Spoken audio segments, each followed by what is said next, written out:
Bonjour, je vous retrouve aujourd'hui avec un nouveau tuto page pour la boutique Fait du Scrap.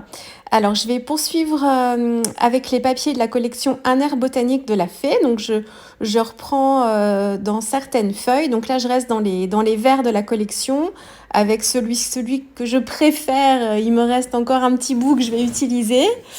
Et j'ai rajouté un peu de calque. Je vais travailler aussi avec un tampon de Florilège Design avec les petites fleurs de cerisier. Et puis, alors j'ai aussi quelques planches de la dernière collection avec les monogrammes. Alors c'est pas cette planche-là avec la lettre C que j'ai utilisée, c'est une autre.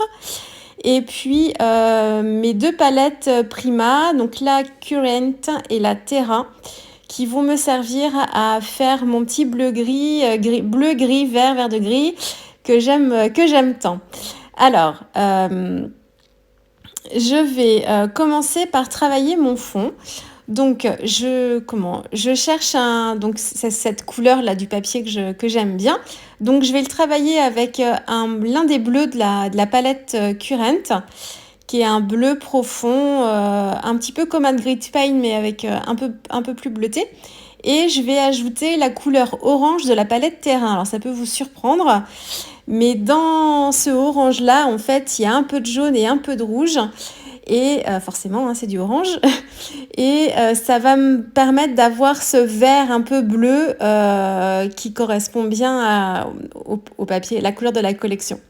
J'ai pchité d'abord un peu d'eau, enfin un peu beaucoup d'eau sur mon fond de page et je viens avec mon pinceau directement déposer les pigments sur mon fond de page. Donc j'essaye de faire une tache et ce que je veux faire ensuite c'est flouter les contours.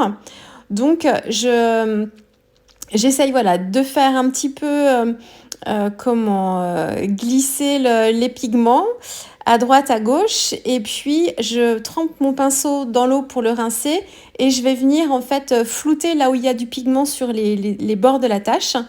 Et je m'aide aussi de mon petit pchit d'eau pour avoir ce côté, vous voyez, un petit peu, ça fait un peu velouté là tout autour. Voilà, là je veux apporter un petit peu de texture à mon fond, donc je vais ajouter des petits grains de sel, donc c'est du sel de table, du sel fin. Et j'ai accéléré le séchage avec mon e-gun. Alors le mieux quand même avec cette technique, c'est de laisser sécher la page toute seule et d'attendre que ce soit bien sec pour enlever les petits grains de sel. Ça va vous faire en fait des petits effets d'aquarelle. Ça va plus se diffuser et vous aurez l'effet encore un peu plus marqué. Là, c'est pas que je voulais pas avoir l'effet marqué, c'est que je voulais scraper vite et j'avais pas forcément le temps d'attendre que ma page sèche entièrement. Donc voilà. Donc une fois que tout est bien sec, on enlève les petits grains de sel et puis voilà, on observe un petit peu ce qu'a pu donner le travail du sel avec l'eau et l'aquarelle.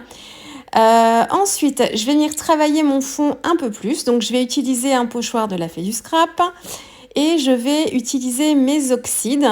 Donc j'ai deux couleurs d'oxyde. Alors j'ai l'une des dernières couleurs là qui est un petit bleu. Alors, comme tout le temps avec les oxydes, j'arrive jamais à vous donner le nom en entier, mais vous aurez comme d'habitude les liens des différents produits que j'ai utilisés vers la boutique. Vous les aurez sur mon post sur le blog des étoiles. Alors j'espère que contrairement à la dernière page, vous aurez mon blabla, parce que pour celles qui sont allées jeter un œil, d'habitude il y a un petit texte qui accompagne mes posts, et là il y a eu un bug d'Overblog.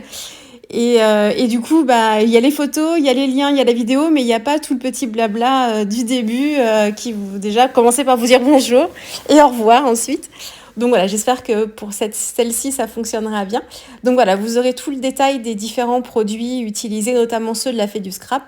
Vous les aurez en lien direct vers la boutique, directement sur le blog des étoiles. Donc voilà, donc un petit pochoir de la Fée du Scrap, deux encres Distress Oxyde que j'utilise avec un petit blending tool. Et en fait, pour avoir ma couleur de fond de page, j'ai mixé les deux. En fait, ça me permettait d'avoir un petit peu de nuance et que ce soit un peu plus raccord avec mon fond. Le bleu était trop bleu et le gris bleu était trop gris bleu. Donc le mélange des deux. Alors j'ai pas forcément appliqué les couleurs les unes sur les autres. J'ai appliqué un peu de bleu par endroit, un peu de gris par endroit et des endroits où je suis venue un peu mélanger les deux couleurs. Mais autrement, voilà, c'est pas du tout un mélange des deux couleurs pour obtenir la teinte définitive que je cherchais. Alors là, je vais utiliser la technique du cache pour réaliser, continuer mon fond de page. Non, c'est pas du tout la technique du cache. Ce sera pour ma page d'après. J'en ai fait une autre. J'en ai fait une autre que vous verrez dans quelques jours, dans pas très longtemps. Du coup, voilà, c'est un petit spoiler. Et l'autre page, j'ai utilisé la technique du cache. Là, c'est juste des tamponnages qui sont faits sur mon papier aquarelle. Tamponner 3 fois et je vais ensuite détourer chacune des compositions de fleurs là et vous allez voir qu'à certains moments je vais voilà comme ici la feuille me gênait, j'aimais bien le mouvement de la fleur, enfin de l'ensemble de fleurs, mais la feuille me gênait donc je l'ai coupée. Et voilà, donc ça c'est une première ébauche, hein. J'essaye de trouver l'équilibre et ensuite je vais essayer de construire ma page. Alors, je suis désolée pour cette vidéo, j'ai eu un souci. La caméra s'est coupée d'un coup sans que je m'en rende compte. Donc, vous avez toute la partie la plus intéressante, c'est la partie de construction de mon fond de page. Et ensuite, toute la partie où je cherche l'harmonie dans le placement des embellissements, ça, vous le verrez pas, je suis désolée. Vous verrez mon montage final, en fait, de papier avec les fleurs et les petites feuilles, mais il y a eu un loupé. Je pense que je manquais de mémoire ou sur mon téléphone, je sais pas. Donc il y a presque 3/4 d'heure de mise en place qui n'a pas été enregistrée, mais bon, c'était vraiment, vous voyez, là je commençais déjà à essayer de classer mes petites découpes par nature de découpe pour savoir un peu ce que j'allais pouvoir mettre. Donc voilà, donc en fait, toute la partie pas filmée, j'ai rajouté des petits tampons texte de la Fée du Scrap, vous voyez, et j'ai rajouté aussi des cercles à la Modeling Paste. Donc c'est c'est 2 pochoirs de la Fée du Scrap, un pochoir avec des ronds tout en longueur qui fait 30 cm de haut, ce pochoir qui est assez fin, et un autre pochoir où ce sont plein de ronds de plus petite taille que j'ai aussi mis sur la page pour compléter les petits trous. Et alors voilà tout ce que j'ai passé du temps à composer. Donc c'est voilà la superposition de papier, des die de la Fée du Scrap, des nouveautés florilège avec les monogrammes, là le die P, portrait c'est une planche de tampon. Et j'ai aussi les petits brins d'herbe que vous voyez là tout en hauteur. Ce sont des die de mes petits ciseaux de la collection Au Jardin. Je crois que c'est cette collection-là. Voilà, et après, voilà, j'ai fait des découpes dans du papier argenté, dans du papier effet miroir argent, dans du calque et dans les papiers imprimés de la Fée du Scrap. Et j'ai essayé de trouver un équilibre entre tout ça. Plus mon élément fort aussi, c'était le tamponnage fleurs de florilège. Là, j'ai pas mis de la mousse 3D sur mon montage de papier. Là, quelquefois, je le fais pour le faire ressortir du fond. Là, je vais pas le faire. Par contre, je vais rajouter une toute petite épaisseur avec une chute de papier aquarelle que je viens coller derrière. Alors, c'est pas, ça ajoute, oui, un petit peu d'épaisseur, pas autant qu'avec de la mousse 3D, mais un petit peu quand même. J'aime bien faire ça de temps en temps. On pourrait utiliser aussi une chute de carton, une chute de carton gris aussi, que vous pouvez coller derrière pour faire en fait comme ça avancer votre ensemble d'éléments scrapés. Voilà, donc vous voyez, donc c'est vraiment une chute, hein, on s'en fiche. J'ai pas découpé aux bonnes dimensions, c'est juste pour mettre un petit peu une petite épaisseur supplémentaire. Donc voilà, là je suis filmée en temps réel, c'est pour avoir le temps de vous expliquer des choses que j'ai pas pu vous dire sur les parties filmées que vous n'avez pas, enfin les parties pas filmées du coup. Mais voilà, et là vous avez la page. La modeling paste que j'ai utilisée, c'est celle de Heidi Swap, qui est la modeling paste qui sert aussi à utiliser le foil avec la mink. Elle est top parce qu'elle a un côté très très blanc une fois qu'elle est sèche et un côté aussi un peu brillant. Ça fait comme un effet, c'est pas un effet plastique, mais elle n'a pas le même effet en fait que les autres modeling pastes.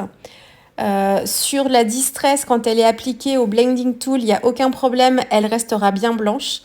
Par contre, comme toutes les autres modeling pastes, si vous l'appliquez sur un motif que vous avez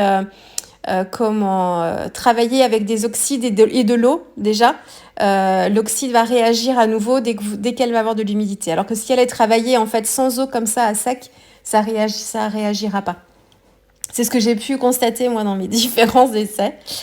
Donc voilà, là je viens compléter avec des petites gouttes d'encre de Chine, un peu de noir pour faire ressortir, contraster un petit peu avec le fond. Comme la page est assez douce, on reste toujours dans les mêmes teintes. Il y a l'ajout de blanc quand même pour avoir un peu de lumière, mais on est vraiment dans des teintes qui restent proches les unes des autres. Donc mon contraste, c'est vraiment des petites touches de noir comme ça. Donc un petit pinceau qui craint rien, et puis on vient faire quelques gouttes. Moi, quelquefois, je suis assise, quelquefois, je me mets debout pour les faire. Je sais pas, j'ai pas de meilleure option. Je sais que certaines préfèrent être debout pour mieux contrôler leurs tâches. Moi, j'ai pas forcément vu de différence de contrôle, meilleur ou pas meilleur.